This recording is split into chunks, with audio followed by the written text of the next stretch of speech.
किलेला सुरूरी दवाई त थूकेला एजा बलामू में बहुत लोग खैनी खाला काजी लजाए के का बात बा खैनी तनी मन के देखावे के पड़ी ई त हमरा बुझाता कि 100% रुपया के नंबर मिली सुरती में काजी मरते लोग खाला हां त कुक्का से दांत खराब हो जाला आ खैनी से एक साइड में करिया होई बाकी त चमकत रही ना काजी किलेला सुरूरी दवाई त थूकेला अरे खैनी मतलब डायरेक्ट खा लेने कि उसको उसका सेवा किया जाता है मतलब ओकरा के मले के पड़े तब सुंदरता आवेला स्वाद आवेला। रितिका जी आपके बनावे वाला खैनी सब मैं खैनी तन के नाखूने में घुस जाई का बनई तन देखा दे नाखून त डुप्लीकेट है त कहां से भाई आए इतना ज्यादा मंच होता है प्रोग्राम होता है तो बेचारी कहां से बढ़ा टूट जाता होगा लेकिन हम कुछ मानव ना सबके सुखैनी बना के दिखावे के बतीनो जाने के किलेला सुरूरी दवाई त अच्छा ये बताइए सब जे खैनी बनावेला तो डांसो करेला का तो डांस से हम कने डांस करे के ऐसा लगा था कि बुझाता कि लिपस्टिक लागल बा छोड़ावा तड़ी हैं और माही जी आप बनाइए आप तो पकड़ी है लग रहा है किलेला सुरूरी दवाई त थूकेला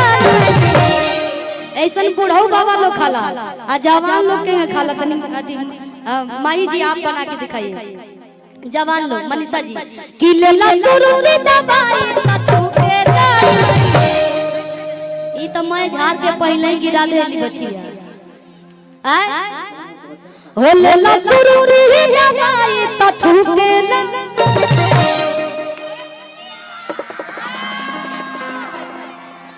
कलाकार का हमनी के अंदर महसूस करके गावे नहीं जाए कहो शब्द तो खान खैनी ना खाई जाके बुरा बात मान हमनी के देख के सीख ले बने जा हो लेला सुरूरी दवाई त थूकेला नहीं कि आई देख के फिल्म पुष्पा हो आई देख के फिल्म पुष्पा तार ताला थूकेला नहीं तार ताला थूकेला नहीं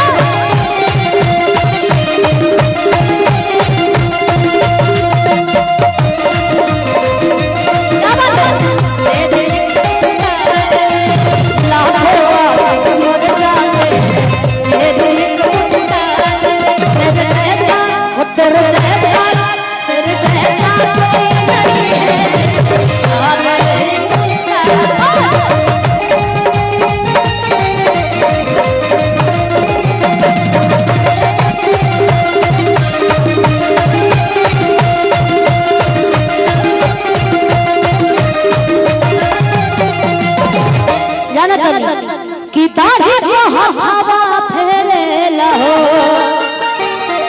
कि हमके छिछोरा नहीं छेड़ेला हो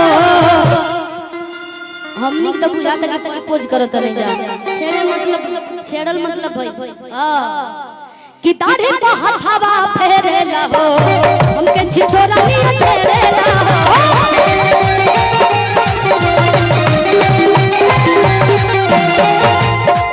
अनुरागन में गोया बढ़लन हो अब हमसे कहला तीर बोलन हो कि जब हो जा शुरू त रुकेला नहीं हो जब हो जा शुरू त रुकेला नहीं कि आई देख के फिल्म पुष्पा ये सखी के मुस्कान बड़ी अच्छा लगेला हमेशा हंसत रहेली नाम मुस्कान रहे के चाहिए किलेला कि जब हो जा शुरू त रुकेला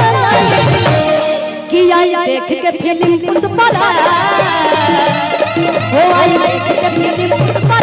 हतार वाला झुकेला नहीं हतार वाला झुकेला नहीं हतार वाला झुकेला नहीं हतार वाला झुकेला नहीं हतार वाला झुकेला नहीं